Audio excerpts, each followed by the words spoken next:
So what is a blockchain? So you can just imagine that it is a lot of records. Somehow it is timestamps. And it's immutable. You can't mess up the order or fake it. And it is submitted by whoever have access to the node. They need not be the node, but so long as they have permission to log into the node. So because it's a network, obviously you need to have two nodes, minimum two nodes. The two nodes, you will soon realize they have to be almost like equal power. If you have a dominating node, if you have something that one node can do everything, then you should really think about a centralized database, a centralized system. There's no need to go into a blockchain. The key point here is that the nodes are equal power. They will continuously synchronize in the sense that then they will have exactly the same information. And then this is very, very important. So everyone have the same information. You don't work for one party does not dominate the other, they are equal. So it's very, very useful for sharing information. So there are several discussions at the coffee just now about very confused about Bitcoin, etc., Ethereum. Yeah, so the Satoshi work is really, really groundbreaking. And then he created this, or I shouldn't say he, there was a lot of suspicions that it's actually a group of researchers. So there's a Bitcoin and then there's a blockchain. And initially, they really wanted to create a new currency. So they spent a lot of work, a lot of time on no double spending, proof of work. Sorry, there's a spelling mistake there. Which in my mind is really a disaster. It's wasted so much energy, so much electricity, power that has gone into wastage. And also, it's quite obvious that it is a big money laundering mechanism. And it harbors a lot of illegal activities. It's not like everything, but it does allow these things to happen. But leaving all the other, negative things aside, we must admit, we must declare that it is a really, really groundbreaking innovation. Is the DLT, is the distributed ledger technology that is really, really groundbreaking. So I give you one very simple example, then you really understand the beauty of the blockchain. So this is a German POC, a German proof of concept, commissioned by the Asylum Application or Immigration Department. So the key thing here is that there is a regulation for the EU states called the Dublin Regulations. So any migrant, any refugees, when they arrive in the EU, and including all these countries, Norway, Switzerland, Liechtenstein, when they submit their asylum application, there is a regulation to say that these individuals can only be interviewed and reviewed once. So once the decision is made in one state, all the other states must accept the decision. There is no chance for a second review. So can you imagine that this is already law? Yeah, this is the current regulations. How will all the EU states work together to maintain this asylum application system? And you want the solution 2 weeks ago, not 3 years later. It has to be now, it has to be effective. And the refugees are free to go anywhere. They are free to move anywhere. There's going to be a lot of biometric data. There's a lot of confidential information. There's a lot of government official involved. For me, as an academic, I can't see any other solution other than a blockchain. Okay, so you can see the white paper there. There's a reference. So just to talk about the attribute, so very importantly is a distributed ledger information, records. And very importantly, they are not supposed to be one single owner. There is no central admin. If you have a single owner and central admin, it really destroys the spirit of blockchain. So it's very important that given that you don't have a controller, you don't have an owner, So everyone must work together. The only way you get everyone to work together is when you agree on the protocol. So the design stage is very, very important to get everybody to understand what they are doing. So these are the technical characteristics that is an outcome. So there's a lot of cryptography involved. And also, because they are all equal, if one side is down because of fire, flood, or for any reason, or maybe they lost interest, they want to quit, it doesn't matter because everyone is equal. And then the rest of the groups can carry on. So in fact, as you can imagine, in the UK, they are very interested in this because they are very soon going to be thrown out of the EU. So every time, when I talk to the administrator, then they always ask me, is it sensitive to Brexit? So no, yeah, this is the main answer. So again, you want to get away from the Bitcoin. So in Bitcoin scenario, you don't have smart contract, and then you need a lot of miners to proof of work, to solve very difficult algorithm, and then in order to win the prize, to get recorded onto the chain. So the more powerful blockchain, more useful blockchain, I would say, nowadays, the last line here, it is public, not private. It is public, at the same time, it is permission. So in the sense that they have all agreed that who should be in the chain for a common purpose. So for example, you can have a consortium of suppliers to track the supply chain, or you can have, I will give you lots of examples later. And then you can move toward permissionless. Even though it is permission, you can write the permission in such a manner that it is a consensus. So for example, you can do a referencing. You say that, okay, if 5 members in the network reference and agree that you can join, then you join. You can write such a rule in a smart contract. Then it's almost like a permissionless.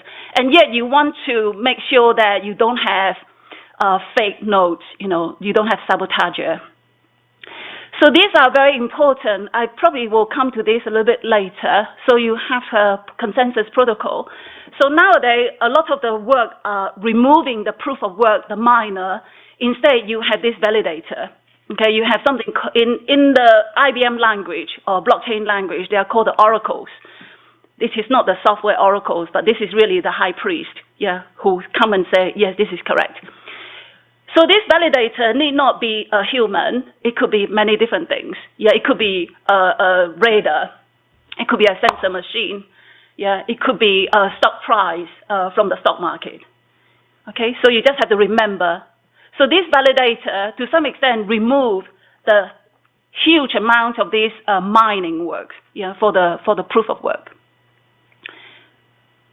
Okay, so this is a very important characteristic. This is a very important characteristic, sorry. So you for whatever thing you want to do, you must design to make sure that the system can be trusted without a trusted body. So this is really the design holy grail. Once you are designed in such a manner that it is transparent, etc., then you really achieve it. Then you will be a very useful chain. So you will see later that it's really amazing opportunity to give the power back to the little people. But it doesn't mean that, everything else is bad. So I'm a Singaporean. There is very little scope in doing such a thing in Singapore because it's very small. All the information is there, it's very organized. Even though it is centralized, but nobody complains, it's very efficient. It doesn't mean that it is not good. Remember, the centralized system, not necessarily that it is not good. But blockchain is a very good solution when you have a very heterogeneous, very disorganized environment. So I'm going to give you a few examples of the chain that is around. So this is Hull Coin. Hull is a city in the northeast of England. So it's in Yorkshire. So they have this coin that is actually for the city. Yeah, so they have almost like an internal economy.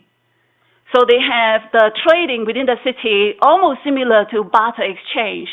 So they allow the business to deal with the customers. Everyone has a wallet, and you can donate coin, you can give coins. So I'm sure at the beginning, you have to use the pounds or use some real currency to buy the coins. And then from then onwards, it's a self-generating economy. So as far as I was having some conversation at the coffee, for example, how do you handle the taxation? How do you handle, lots of different things that is going on? Do you need to have a license?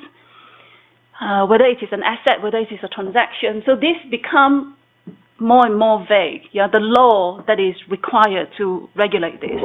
At this moment, it's not too difficult because it's a very contained in Hull. The last time I talked to the people who manage this Hull coin, they were asked by 3 cities in Holland to replicate: Amsterdam, Rotterdam, and I can't remember the third one. Yeah, so it's very likely that you will see similar things appear in Holland. So this one is in Switzerland. So they have a network to connect all the energy supplier and buyer.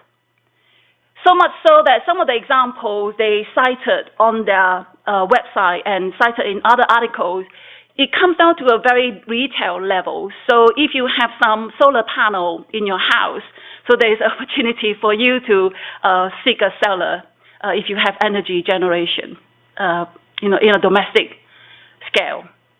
So in the UK, it is possible we have a national grid. I don't want to go into the technical side of things.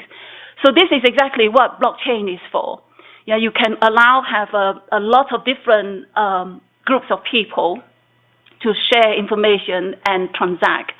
Yeah, it is immutable, it is accurate, it is fast. So they have a lot of keywords here. Yeah, digitize, decarbonize, decentralize, democratize, resilient energy system. So as I can see that there is a lot of climate discussion here. So you can see that this is it opens up a lot of other possible solutions to tackle climate change when you can manage the energy consumption in this manner. So something that is very parallel but is completely different is Oxfam.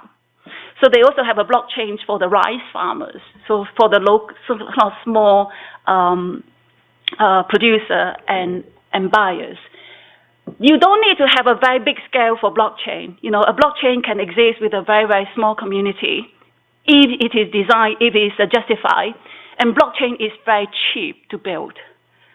If you have to support a very big network, then obviously, you have to scale it up. But what I'm trying to say is, if you have a very small environment, small use case, it is really cheap to run. So this is a very famous one, World Food Program. So the idea was created in 2016, and then it was first tested in Pakistan, 2017, and then within 3 months it was delivered and used in Jordan. First on 2 sites, refugee sites, and then very, very quickly it was applied to all refugee sites in Jordan. So basically this, as you can see the photo here, yeah, so basically they use the iris, the eye retina record that is kept by UN. So the refugees will just go into the shops and collect their aids. So to cite this is a huge, huge impact project. According to the World Food Program, there was at least 100,000 refugees on the system, using the system. The claim is that they save $40,000 every month. And there was like 1.4 billion of funds distributed in such a manner. So they are now starting to extend this application to 85 other countries. So apart from that, I just read today that when I was preparing this slide, they are now starting to move to food. They want to track the supply chain of their food from Ethiopia or from somewhere else, this port to Ethiopia. So these are the really very solid credential to say how impactful and how useful blockchain can be when it is applied in a good way. So there's a lot of example of business supply chain. So conflict mineral, you have at least 7, 8 layers. And then if you have electronics products, there will be at least 50 layers. I really don't believe any consumer or any company will be able to claim that the 50 layers are all clean. So this is one good way. In fact, many companies, this is one of the very, very important application area of blockchain. So it's the provenance. So they want to trace upstream, downstream conflict, make sure that the products are free of conflict materials, child and forced labor.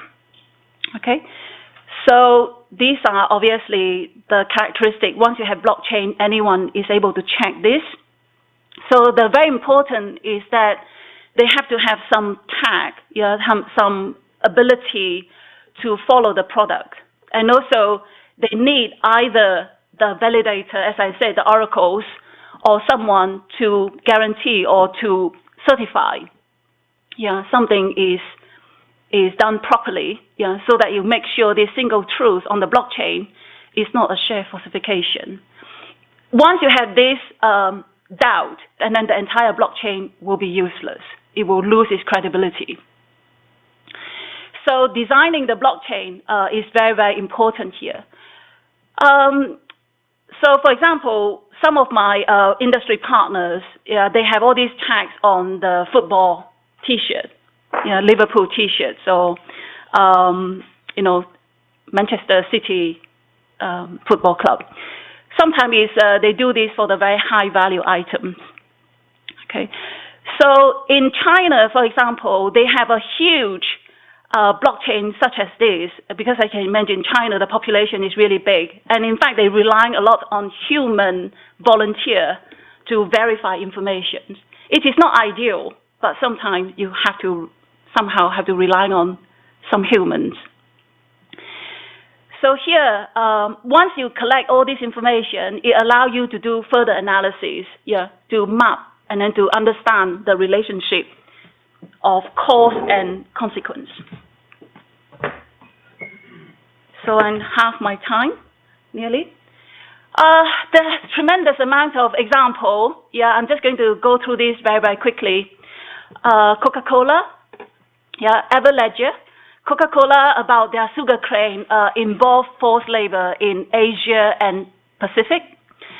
So Everledger, obviously, they are worried about the blood diamond. So they trace the diamond from the beginning to the end. Cobalt mining, Apple, involving child labor. So again, they certify and then they put the chips on the back. So in fact, there is a lot of philanthropy nowadays, the charity giving, because a lot of donors want to know exactly how the money is spent. So blockchain is very big now, especially in China because of the money involved. And also in China, Alibaba, Alipay, WeChat, everything required is there. It is kind of very conducive. So it's very, very big. The blockchain and charitable giving are being used together. Okay, so there is also this other organization, as you can see, using blockchains to distribute aid. So there is a lot of payment systems, that is here. So in fact, some of our work has gone into India. One of the requests from India, I will mention this later, my application is very focused on modern slavery. So when we are dealing with child labor in India, one of the requests that was made by the Ministry of Labor is to say that whether you can incorporate the distribution of social security to a lot of children that they cannot identify. There's no name, and no ID. So you have here, there's a lot of ID creation. This is more important for, the really unbanked people, the refugees, the victims being dislocated. So this is very, very useful in that sense. There's a lot of blockchain that are being used for voting. Ukraine already used it for local election. So I can see that there's a lot of climate discussion here. Climate, environment. So these submissions of coral reef information everywhere in the world. Land management. I think several banks actually sponsored this one to make sure that the tea farmers do not use more new land, to plant teas. So I can't remember where I was. I must be in Switzerland. So there was one group, they were tracking biodiversity. So in fact, they have the mobile phone app. So if you manage that land, you can register. So you literally walk around your boundary of the land, and then you can submit an application and say that this is the land that I want to manage. So they combine this with satellite information and various other information to track the ecosystem. And then they distribute grants and funding in that manner. So in fact, in that particular Bitcoin, they also issue coins, and the coins are paid for by the companies who pollute the system. So it's a bit like paying back for their sin. It's a bit like, they promise to plant how many trees, and then they promise to give how much money for these farmers to look after the land. So that was the last time I heard their ICO, their talk. So here I'm going to, what's the time now? Let me see. Okay. This is a very technical. I will go fast. Maybe one or two slides I will slow down. This is the system that we implemented, but all the other systems are very similar.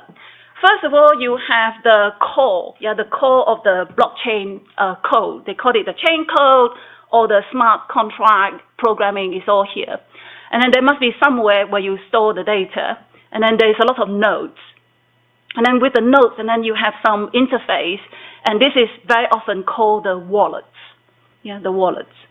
So you can see that there's a lot of protection and connections, decision to be made about who should be where. Okay, so I just want to introduce the word wallet. Wallet basically is an interface that will tag to the node, and then the node is running the chain. So I'm going to skip this as well. It's very, very technical. It's something that for some of the applications that we are doing now with the Manchester Police, GDPR, the Global Data Protection Regulation, these are very, very important. So in fact, when you design a blockchain, when you think about a blockchain, you almost have to think minimum, sometimes it's kind of a bit outrageous, 50 years or 100 years. So the police will not be satisfied if you say that you are encrypted. This information is encrypted. And then they will say, what if the computer power double, triple in the next 10 years? Will this encryption fail? So you have to remember that if your data involve very sensitive information, involve victims, you really, really have to think about a lot of extreme scenario. And then if you're not sure, then don't do it.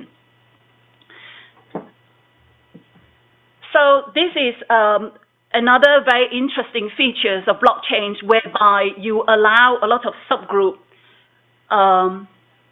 Nowadays, that's why it's very different from Bitcoin. Okay, so especially, for example, the application that we have, the sub-channel will represent sovereignty, will represent jurisdiction, like EU, non-EU. So the blockchain nowadays, what I'm trying to say to you is that it's very sophisticated. And it's constantly being developed. That really, really nothing like the original Bitcoin blockchain. If you want to know more about this, I'm more than happy to tell you later. So there's a lot of security, a lot of concerns about, how. So you can imagine that. That's why I say that you need to see where the weakest link, where's the most important potential failure, and you need to protect them, especially if your data is really, really important. Okay, so these are all the threats, all the possible threats around the chain that one has to be worried about. Okay, so again, I won't go into the detail here. What I'm trying to say is blockchain is not like, okay, you got a blockchain and then you solve everything. There's still a lot of things that need to think about. So this is something that I would like to spend time on. I think this is the only slide on the tax section that I want to talk about. It's very nice. First of all, it concentrates on this zero knowledge proof, meaning that, for example, the Apple Pay. So you have your thumbprint here. And then when you go to the supermarket, you put your thumbprint. You can have unlimited spending power because this device has your thumbprint. But the supermarket doesn't know you. This is the concept of zero knowledge proof. The supermarket does not need to know you, and yet they can trust you. So the more you can think about this way of proving things, and this is how the blockchain succeed, or any other this kind of trustless system succeed. The supermarket does not need to trust you. The supermarket does not even need to know you, but the thing will work. So it's very important about the privacy. So there's a lot of new invention to protect that. A lot of encryptions, and even like encryption search algorithm, very fast search algorithm and hash function. So this is very interesting because once you start talking about payment, you can spend the whole lecture on this about the financial aspect, the payment aspects of the chain. So there are some charity actually buy cryptocurrency, donate the cryptocurrency, go onto the chain, and then the beneficiary has to convert the cryptocurrency back into fiat currency. So this is obviously not very good because it's very highly volatile, the Bitcoin. So in fact, I was some weeks ago, I think it was last month, I was at the Swiss National Bank cryptocurrency conference and workshops. So there was really a huge discussion. And in fact, I heard this discussion like almost like 3 years now about central bank digital currency. So when the central bank digital currency, it will greatly facilitate this whole scenario. It will even push the blockchain up a level. Yeah, because everything is there, But I will talk a little bit more about the central bank digital currency a little bit more. Yeah, I have one full slide for that. So these are the things that is going to make blockchain even more important. And then this one is about the distributed PKI. Okay, so now there's a lot of news about certain agencies, certain firm being hacked, and then they lose a lot of password. So now the response is to not to have this password be kind of centrally managed, but it's a distributed manner. So every time when you see this distributed word, it really, really push everything to encourage the blockchain environment because it's it's a distributed system. So even when you start talking about file storage, it's also distributed. Yeah, with this thing here, it's a bit like a torrent. Then you have to build around the data safe haven, and then especially Internet of Things. Yeah, so you can see that, in the last 2 minutes, I almost cited all the most important keywords in the last year. That because the bank industry has really spent billions on procedures for this kind of thing. Yeah, anti-money laundering and also know your customers, meaning that to know exactly who you are. So the blockchain and whatever system immediately can absorb their solution. Okay, bring their solution to the design. So EnduringNet, we started off with research on child labor, and also in the UK we have the Modern Slavery Act, whereby the company has to report on the compliance to make sure that the supply chain is transparent. So a lot of work started from there, and then somehow I also have some research on the financial aspects of financial trading on blockchain. So that is how it slowly evolved to here. So these are the SDG goals.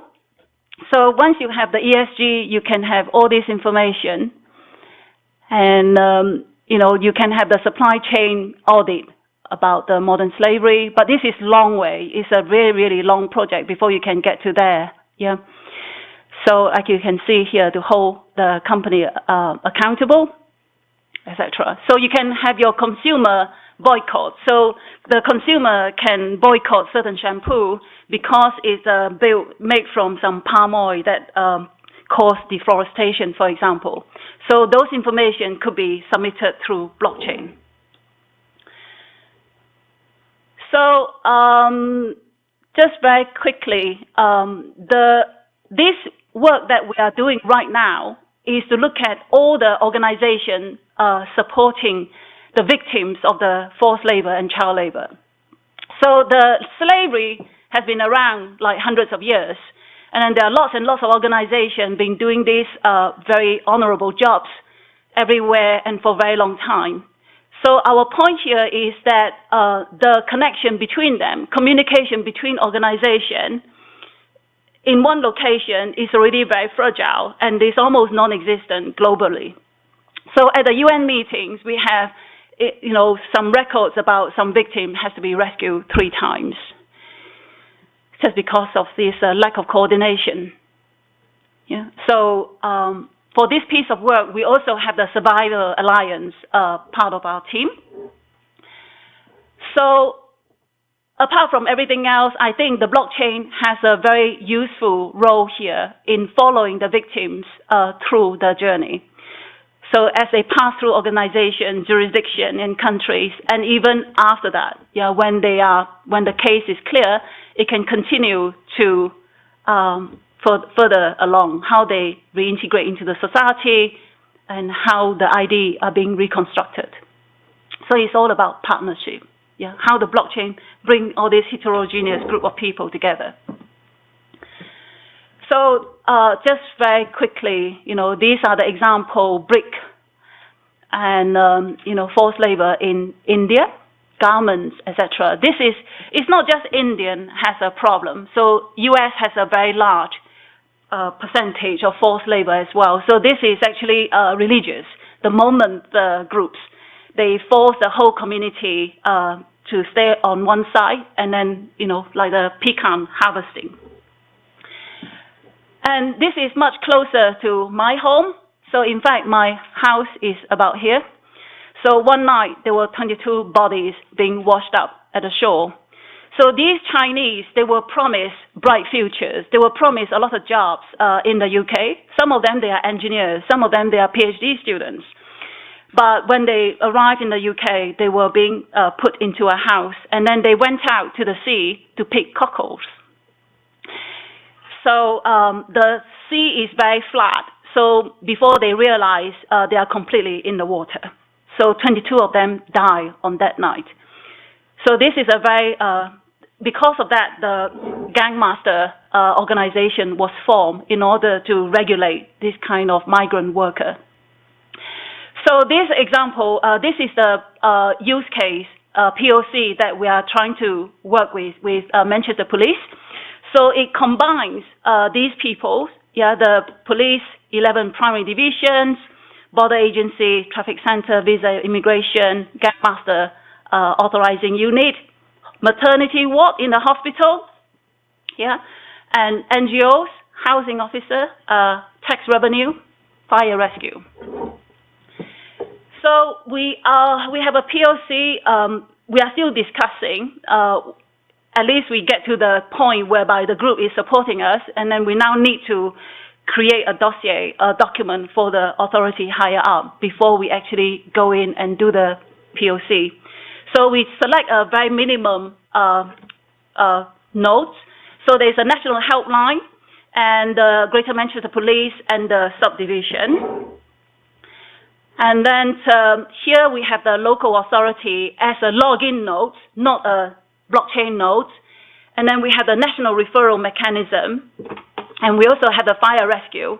So the fire rescue has a slightly different color. So they will receive messages only. So they will receive messages about intel about the victims and where to rescue them or where to inspect the location.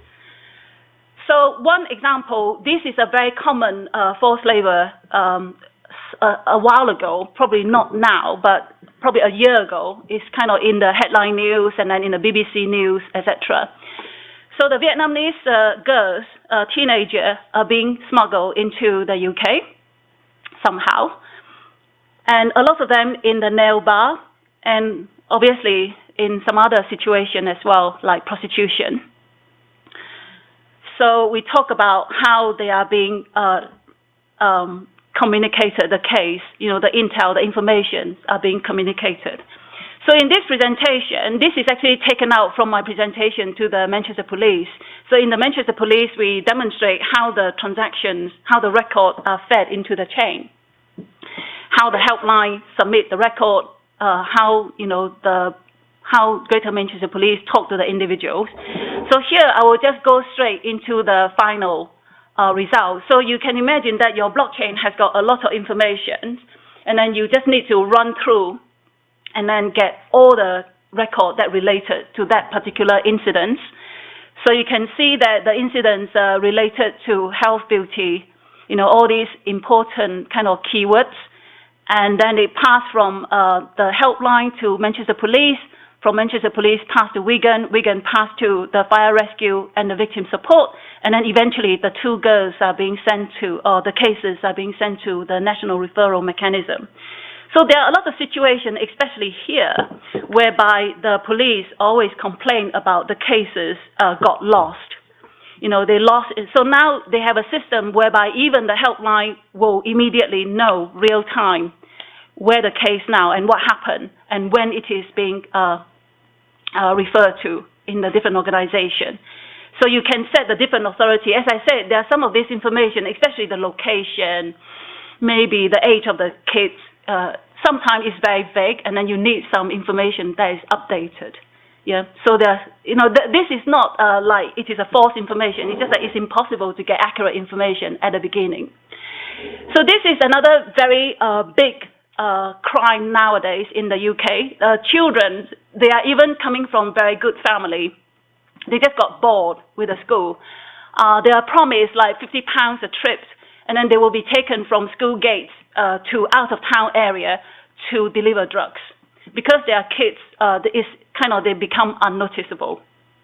So the drug gangs will actually take them on the train or in the car and tell them to deliver drugs. And then after a while, when they are so enticed with the good money, they don't go back home anymore. So they become a missing person case.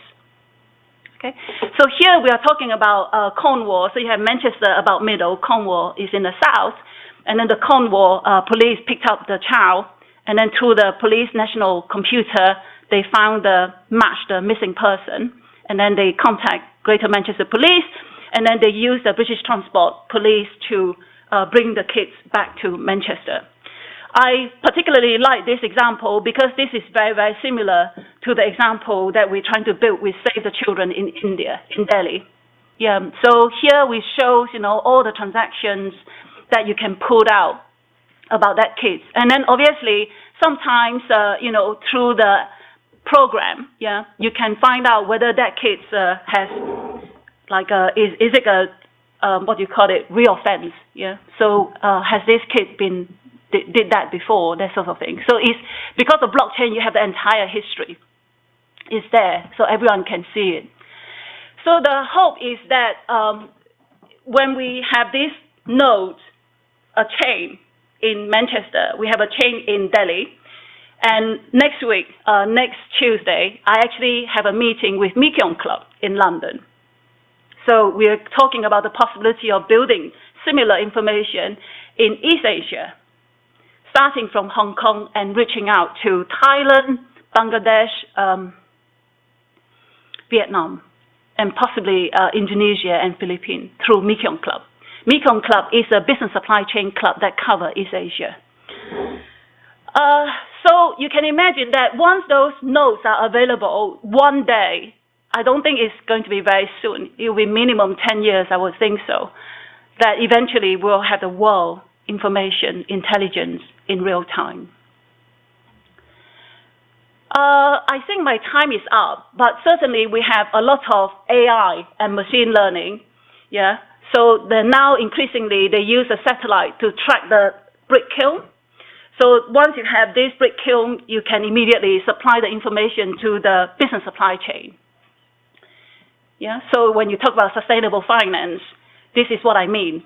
So we use a lot of NLP, textual analysis, and then we use the machine learning. Yeah, sometimes they say machine learning. If you don't have a neural net, it doesn't call machine learning. So this is actually through some form of neural net to find information about certain incidents. Okay, and I think that's about all. Yeah, this is the sort of thing that in the later pipelines is supporting the blockchain. And we have the demo. So if you really want to have a go looking at the blockchain Hyperledger, this is a really prototype, a very simple prototype. If you click on those in your mobile phone, it will take you there to the blockchain. And that's it. Yeah, thank you.